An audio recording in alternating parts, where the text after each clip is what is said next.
Hola, ¿cómo están? Bienvenidos a un episodio especial del podcast de Human Leader. Hoy tenemos un tema que es bien interesante, un tema que me lo han estado pidiendo en diferentes ocasiones y que para muchos es muy apasionante. Vamos a platicar un tema de historia, pero desde una perspectiva muy padre. Vamos a hablar de la independencia de México esta semana que estamos celebrando precisamente las fechas, estas fiestas patrias, y vamos a abordarlo desde mitos y realidades que hay sobre esta historia. Y qué mejor para platicar que, bueno, pues tener una experta en el tema. Por eso estoy muy contento de que el día de hoy nos pueda acompañar Claudia Domínguez. Claudia, ¿cómo estás? Bienvenida.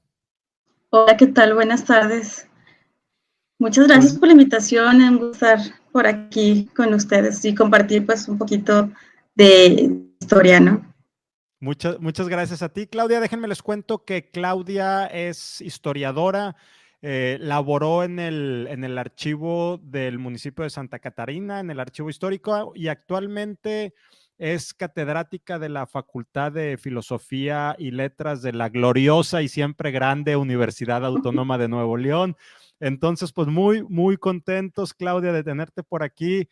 Y la primera pregunta siempre obligada es, ¿quién eres tú? ¿Quién es Claudia Domínguez? Hoy siempre es, bueno, esas preguntas en ocasiones parecen sencillas, pero luego van tomando su complejidad, ¿no? Yo, pues bueno, soy historiadora de profesión y de vocación, creo. Siempre me ha dado la historia y pues aún viendo que es una profesión un tanto difícil porque pues no es tan requerida como otras profesiones, pues aquí estamos, ¿no? Y la verdad es que me encanta y me encanta dar clases, me encanta trabajar en los archivos y pues aportar un poquito, ¿no? Del trabajo, pues a la historia de nuestro estado sobre todo. Eh, estudié la licenciatura en la Facultad de Filosofía y Letras aquí en la Universidad Autónoma de Nuevo León. Después me fui a hacer una maestría en Historia Regional Continental en la Universidad Michoacana de San Nicolás de Hidalgo, allá en Morelia. Y después hice el doctorado en la Universidad Autónoma Metropolitana en Iztapalapa, ¿no? Todo con la línea de historia. Entonces, yo así he seguido la línea de especialización. Que bueno, a veces tiene sus pros y sus contras también, porque siempre, pues la especialización te va como dando más herramientas, ¿no? En tu trabajo. Pero por otro lado, la diversificación y la interdisciplinaridad, todo esto también es importante. Entonces, pues ya otras herramientas que he necesitado para desempeñar mi trabajo, pues las he ido dando aparte, ¿no? Pero sí, de entrada, pues sí, la línea de especialización pues, es la de historia, ¿no? Qué excelente, Claudia. Fíjate que no sabía que parte de tu carrera académica la habías hecho en la Universidad Autónoma Metropolitana. Tuve oportunidad de hacer ahí algunas asignaturas precisamente en el campus de Iztapalapa. Entonces, muy buena universidad. Qué gusto también escuchar eso. Y fíjate que sí, es un tema que muchas veces no sé por qué la historia no es tan apreciada como debería, pero todos nosotros como líderes, como personas, siempre tenemos que estar muy conectados, creo, es mi juicio, a nuestros orígenes, a lo que nos da forma, a lo que nos hace estar aquí. Y en ese camino, Claudia, pues por ahí alguien me comentó que eres una súper experta en tema de la independencia de México. Entonces, todo tuyo el micrófono para que nos puedas ir platicando acerca de mitos y realidades, empezando por el tema de por qué se celebra el inicio y no la culminación y todo esto, ¿no? Y que luego las fechas probablemente no es exactamente la fecha que debería de ser y todo lo que hay alrededor de esto. Sí, Todo tuyo, bueno, Claudia. muchas gracias. Pues sí, mis temas de investigación, de hecho, sobre todo de la tesis de licenciatura, ya después para la tesis de maestría y del doctorado, como que se se extendió un poquito la temporalidad, pero sí la de licenciatura tiene que ver netamente con el periodo de independencia en Nuevo León, sobre todo. Y pues a mí me interesó mucho este periodo de entrada porque a mí me llamaba mucho la atención ese sentido de identidad que tenían tan arraigados, o que tienen tan arraigados los regiomontanos de su terruño, ¿no? Yo no soy originaria de aquí, pero me llamaba mucho la atención. Dije, bueno, pues, ¿de dónde le sale todo esta identidad, ¿no? Y dije, bueno, pues vámonos a la formación de la nación y todo este hito de la de la separación del dominio español para empezar a conformar ya la nación, ¿no? El Estado-nación. Y pues vamos a ver qué sucedió en Nuevo León. Yo esperaba encontrar pues a los caudillos, a la gente líder del movimiento en Nuevo León, ¿no? Y oh, sorpresa, me voy encontrando con que pues se ha escrito relativamente poco del tema regionalmente. También, pues Nuevo León en ese momento es una provincia pues pequeña, con población pequeña, no tiene tanto desarrollo, entonces pues es difícil encontrar líderes independentistas, ¿no? De hecho, lo que me encontré fue más bien un ayuntamiento, una élite regional bastante fuerte, ¿no? Que supo posicionarse o supo moverse de acuerdo a lo que mejor les convenía, ¿no? Y en el momento de la insurgencia, pues lo que les convino más es como mantener alejado o tratar de mantener lo más posible la calma en la provincia, ¿no? Al menos en la ciudad, y no sufrir las matanzas y pues las matanzas que sufrieron en otras ciudades como en San Miguel de Allende, como en Guanajuato, etcétera, ¿no? Sí. De hecho, esa es una de las cosas también que quiero comentar. Las noticias que llegaron, las primeras noticias que llegaron sobre la insurgencia a Nuevo León, pues son eso, ¿no? Es una turba enardecida que mata y saquea a diestra y siniestra. Se comparaba a Miguel Hidalgo y a sus correligionarios con seres muy malévolos, ¿no? Entonces se infundió mucho miedo entre la población local con respecto al movimiento insurgente.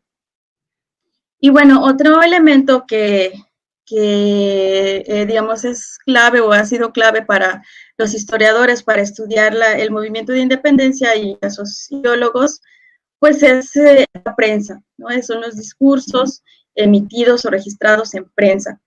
Y pues Nuevo León no tenía prensa, no contaba con prensa, ¿no? Entonces, pues es difícil, o más bien dicho, no hubo un registro de ese tipo de pensamiento o de ese tipo de ideas para la región. ¿Qué población tenía la región, Claudia, aproximadamente? Híjole, ahorita no recuerdo exactamente el número de población, pero digamos, el municipio más grande y el más poblado era Monterrey. Ya. Y era de hecho el único ayuntamiento o el único cabildo bien formado que había en la ciudad. Había otro, pero era como, funcionaba intermitentemente en Linares, y los pueblos o los demás poblados dependían de Monterrey y sobre todo de Monterrey, sí. Entonces, era una población muy dispersa, pequeña, y de hecho, en las crónicas o en las representaciones, en las noticias que hizo José Miguel Ramos Arizpe al hablar sobre las provincias internas de Oriente, que incluían pues a Coahuila, a Nuevo León, al Nuevo Santander y a Texas, sí dice que Monterrey es una ciudad pues muy pequeña, con un mal sano, que carece de muchas cosas, ¿no? Tratando también como de elevar el estatus de Saltillo, ¿no? Que es la ciudad en donde él era originario. Sí. Y pues bueno, el pique también entre saltillenses y reineros, ¿no? Pero bueno, entonces es una población pequeña, una economía modesta, al llegar las noticias sobre la insurgencia, que ya venía parte de la avanzada de los insurgentes con es Mariano Jiménez, venían, digamos, como, sí, era la avanzada de Miguel Hidalgo que ya venía hacia el norte a pedir apoyo a los norteamericanos para seguir con el movimiento. El gobernador de ese momento, Manuel de Santa María, se da la tarea de buscar los recursos que le pedía el intendente en San Potosí, que era la autoridad militar y administrativa máxima de ese momento, que era Calleja. Imagínense que Calleja te estuviera pidiendo cosas, era una presión bastante fuerte, ¿no? Entonces, le pidió un determinado número de soldados, de caballería, de implementos, de dinero. Convocó a todos los ciudadanos para poder conseguir estos recursos. Sin embargo, pues no pudo conseguirlos todos, ¿no? Y hay la respuesta que le dio el deán de la Catedral de Monterrey, Humberto Lobo, es así como muy extraña en ese momento, ¿no? Porque le pidió el dinero de los diezmos, ¿no? De las cajas de la iglesia. Y él le dijo que no, que ese dinero era de Dios y del rey y que no se tocaba. Entonces, pues no obtuvo esos recursos, ¿no? Entonces, pues como pudo, unió a sus regimientos y marcharon a encontrarse con Calleja. Sin embargo, pues en el transcurso, pues algunos desertaron, iban mal armados, etcétera, ¿no? Batallaron mucho para conseguir los recursos y los soldados para defender la ciudad. Y bueno, en ese inter, Mariano Jiménez entabla conversación epistolar con Juan Ignacio Ramón, que era el comandante militar del Nuevo Reino de León y segundo del gobernador Santa María. Y pues ahí le va hablando sobre los insurgentes, sobre que es una causa justa y demás, y lo convence, ¿no? Lo convence de pasarse al bando insurgente y entonces cuando llega Mariano Jiménez con la tropa insurgente a Nuevo León, a Monterrey, la ciudad se entrega pacíficamente, ¿no? Y Juan Ignacio Ramón y Manuel de Santa María se unen al bando insurgente. Entonces, digamos, esa es la parte local, ¿no? En cuanto a la parte nacional o el relato nacional, que es decir que parte del trabajo bien que hemos realizado va en el sentido de que procesos como el de la independencia o como de la revolución o así, que son pues considerados procesos nacionales, sí. Se han tomado como homogéneos en territorio, ¿no? Como que en todos lados pasó lo mismo. Y no, o sea, cada región, cada estado, cada ciudad tiene vivió sus propios procesos, ¿no? Y en este caso, pues yo acabo de relatar más o menos así, a grosso modo, lo que pasó en Nuevo León. Y bueno, aquí se rompe uno de los primeros mitos, ¿no? De que el proceso de independencia se vivió igual en todos lados.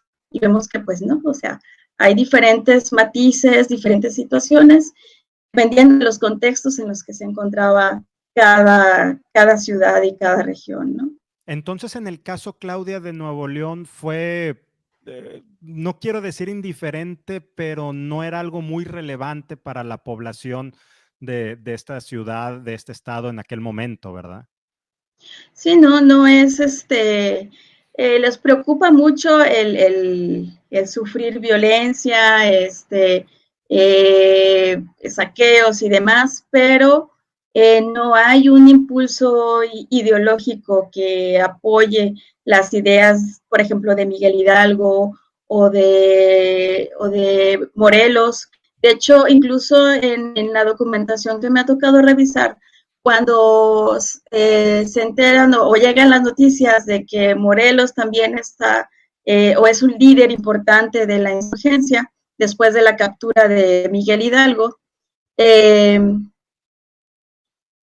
pues se expresan muy mal de él, ¿no? O sea, no lo quieren, aparte pues por su origen étnico también sufre así como muchos desprecios, entonces o sea, no hay un respaldo fuerte por parte de la población en el nuevo Reino de León hacia la independencia, o al menos en lo que llevo registrado. Hubo algunos levantamientos pequeños, pero que sobre todo los relata Gonzalitos, pero no tuvieron mucho eco y se apagaron rápido. O sea, yo no he encontrado un liderazgo fuerte o una difusión de ideas fuerte en la provincia. Ya. Y ahora moviéndonos al plano nacional, más que el plano nacional, como bien dices, al plano del centro del país, la Ciudad de México, ¿cómo se vivió? ¿Cómo fue este proceso para la población de aquel entonces? Pues en el centro del país ya había algunas incomodidades o algunas, sí podría decirse que incomodidades eh, por parte de la población hacia el gobierno realista. Eh, Había sobre todo la imposición o la puesta en marcha de las reformas borbónicas y de todos los cambios político-administrativos que trajo consigo, en los que podemos mencionar pues el cobro de las alcabal, bueno, cobro de más impuestos, la consolidación de vales reales que va a obligar a la iglesia a cobrar todos los préstamos que había hecho, eh, la redistribución de los poderes regionales la expulsión de los jesuitas va a traer mucho malestar social dentro de la población. Y esto incluso fue denunciado, fue por el obispo Abriqueipo de Morelia, ¿no? Y bueno, de ahí también que Michoacán, Morelia, sea considerada también la cuna ideológica de la independencia, ¿no? Morelos, Hidalgo, Allende, los Faguaga, todos ellos pues vivían en esa ciudad, ¿no?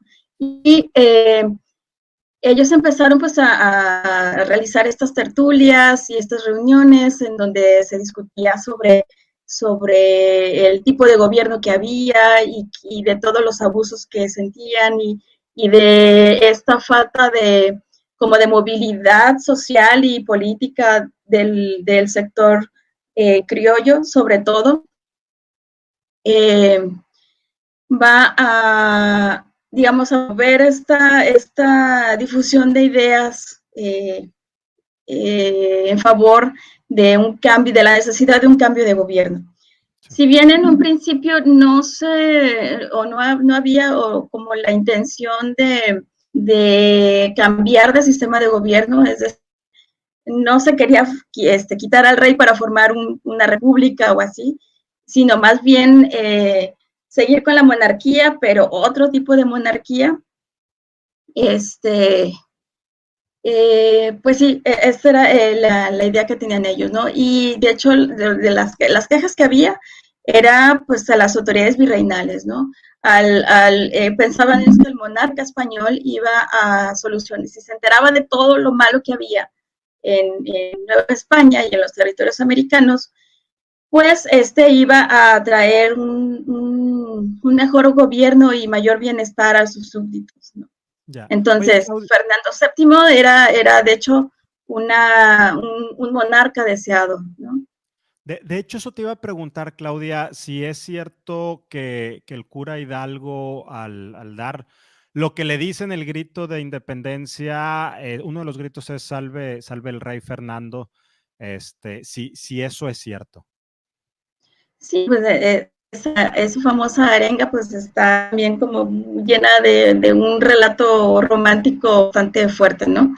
Sí, De entrada, pues el campanazo pues es el de la misa de 6, ¿no? O sea, no era, la gente ya estaba esperando esa llamada a misa, no fue un acto en específico para convocar a una revuelta, sino que pues se aprovechó para convocar a la gente, ¿no?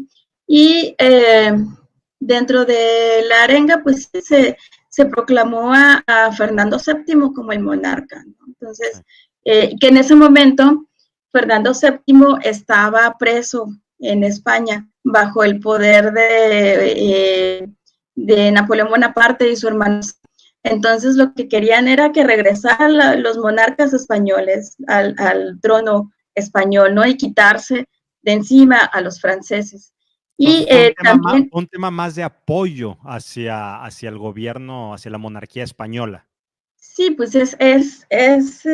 digamos, el apoyo al monarca español y el desconocimiento de la monarquía francesa ejercida por José Bonaparte eh, y la élite española, la élite o un sector de la élite en Ciudad de México, pues va a aceptar o va a seguir, no va a protestar tanto, no va a mantener una postura en contra de este cambio ilegal de monarca.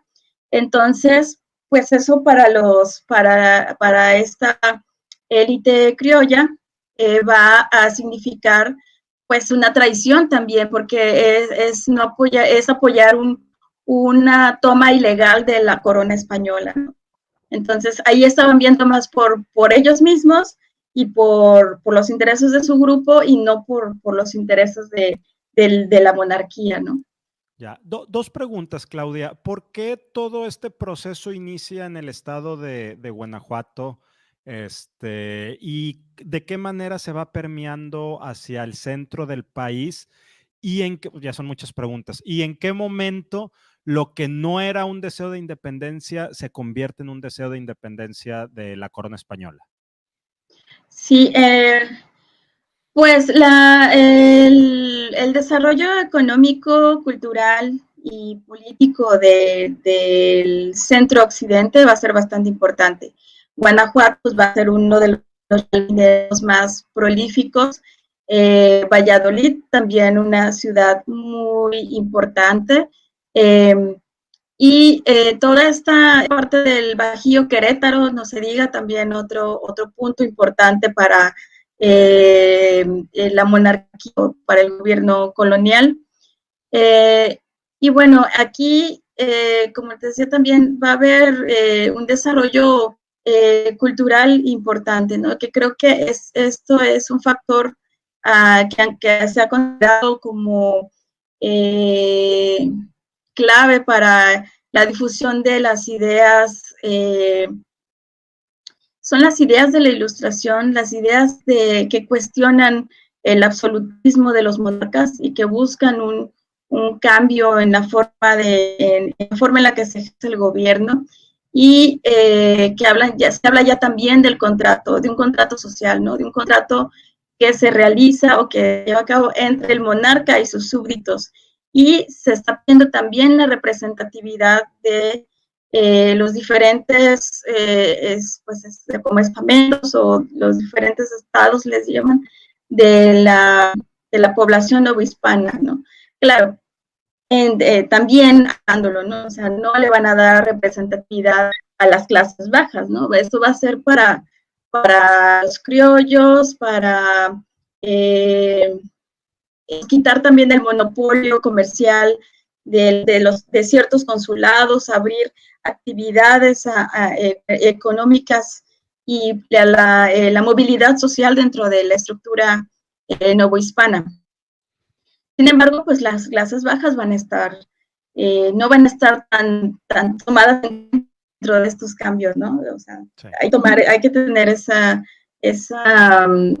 matiz en este sentido. Y pues entonces en estas áreas, en estas regiones, pues va a haber mayor acceso a la escuela, la iglesia también va a tener muchos colegios, va a haber la posibilidad de que lleguen libros e ideas de otras regiones, ¿no? Entonces, creo que esto es un factor importante, además de la prensa, circulación también de las ideas.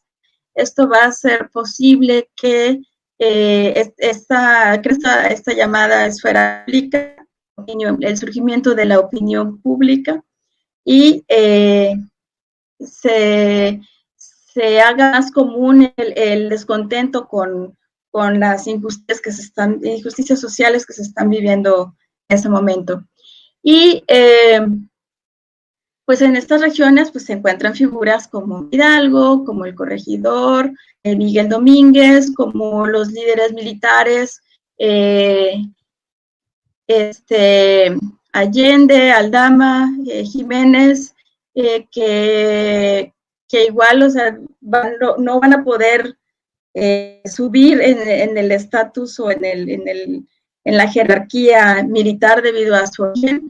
Entonces, todas estas cuestiones van a hacer que en esta región haya, aparte por los intereses económicos fuertes, ¿no? De mineros, de comerciantes, que se negaban a dar a manos llenas todos sus recursos, ¿no?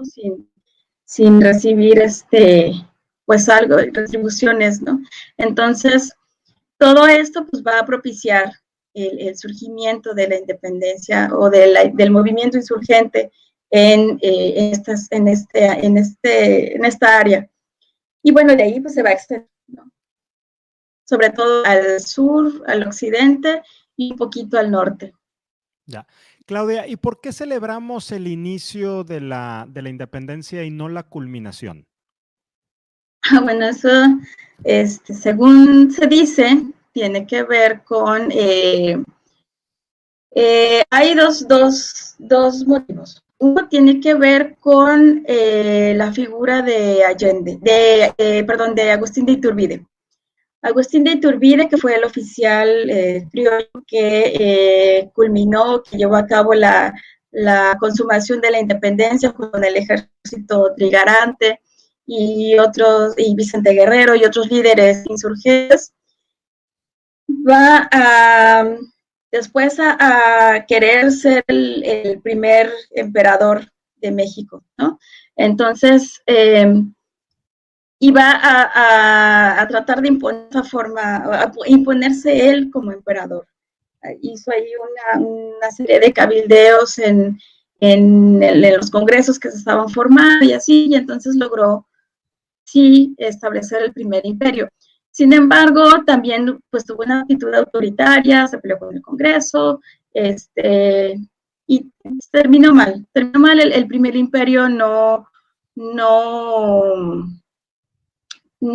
funcionó o sea, estuvo vigente muy poquito tiempo, sí. Y a él en consideración de todos los méritos que había tenido con la patria, lograr la independencia, y eso le dieron la oportunidad de exiliarse, pero que no tenía que regresar a territorio mexicano. Sin embargo, pues no obedeció esto y regresó a un intento de reconquista, ¿no? Entonces, pues ya fue considerado traidor a la patria y lo fusilaron, ¿no? Lo capturaron y lo fusilaron. Y dentro del discurso nacionalista se va a dar a lo largo del siglo XIX, la figura de Iturbide, de Agustín de Iturbide, va a quedar como un traidor, como un partidario del gobierno monárquico, que en este momento pues un gobierno monárquico no era tan deseado, dada la experiencia previa con los monarcas españoles, Sí. Y entonces, esa figura va a quedar como tachada, como satanizada de la historia, del discurso patriótico mexicano.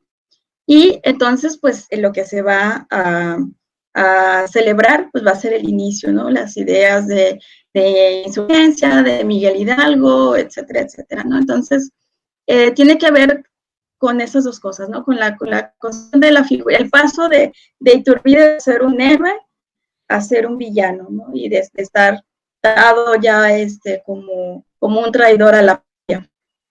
Ya, Y y otra por eso... parte, Sí. pero sí la parte, Adelante, lo adelante. otro que se dice es que durante el porfiriato, pues el cumpleaños de don Porfirio Díaz era no recuerdo si el 15, no, el 16, el 15 o el 16, y pues aprovechaba para hacer su cumpleaños, festejar su cumpleaños y festejar también el cumpleaños de la patria, ¿no?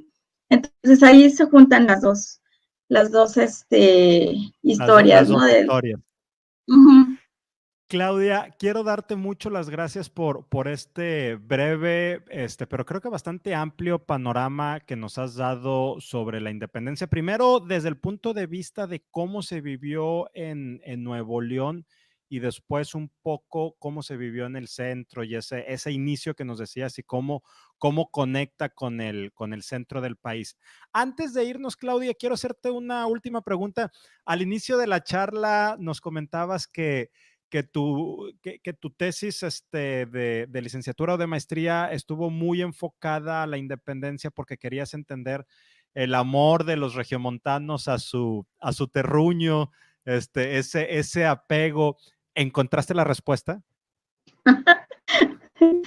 Pues no, todavía no. Digo, en esa época no. O sea, puedo más o menos ir rastreando algunos elementos de identitarios, o sea, que van haciendo fuerte la identidad regional, pero ya más moderno, ¿no? O sea, en ese momento es difícil hablar sobre una historia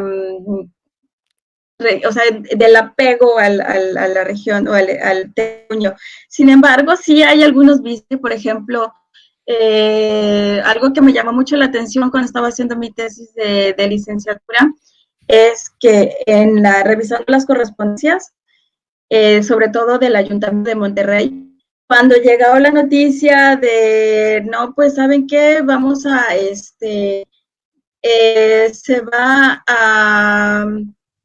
a declarar el juramento a la Junta de Gobierno de Sevilla o la que fuera para apoyar la defensa de los monarcas españoles, ¿no? Y todos, no, sí, vamos a apoyar al monarca español y le damos todo nuestro apoyo.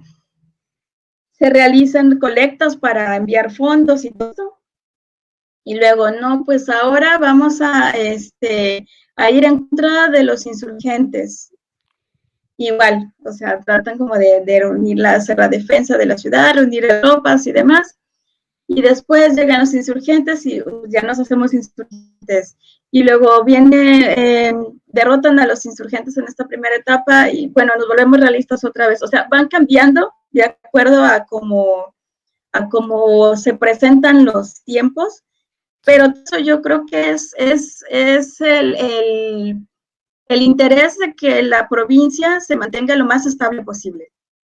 Entonces ya ese es un apego hacia esta tierra, ¿no? Decir, ok, todo lo de allá afuera, pues que se quede allá afuera, yo acato, pero aquí que se quede tranquilo y vamos a seguir avanzando, ¿no? Hay también muchos escritos en donde se habla pues de todos los proyectos que se tienen, de las necesidades que tienen y de que están viendo que las autoridades centrales les hagan caso y que ven mucho futuro para la población del nuevo Reino de León.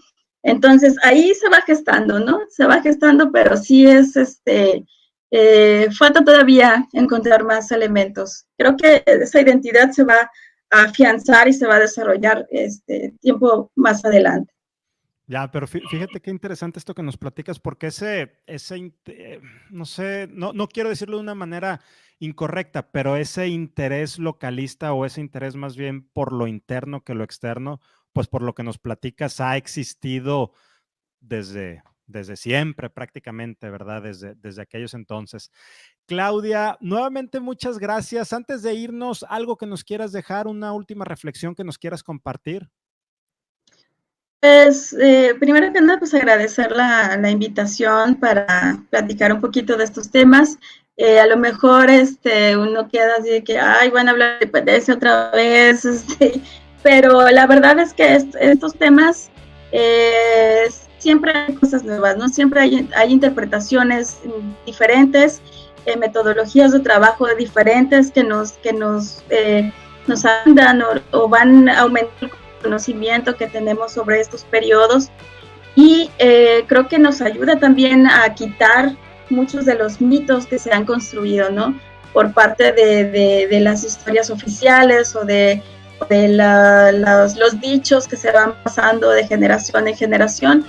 El poder ahondar en el análisis de estos temas y el difundir también lo nuevo que se está haciendo con respecto a estos temas, pues nos ayuda a quitar todos estos mitos, ¿no? Ya. Claudia, nuevamente muchas gracias, la verdad es que muy agradecidos. También muchas gracias a ustedes por acompañarnos hasta esta parte del episodio. Ayúdenos a compartir este programa para seguir conectando con muchas más personas, para abrir más nuestras conversaciones y nos vemos la siguiente semana. Muchas gracias, te mando un fuerte abrazo, Claudia. Muchas gracias, saludos a todos. Nos vemos. Hasta luego.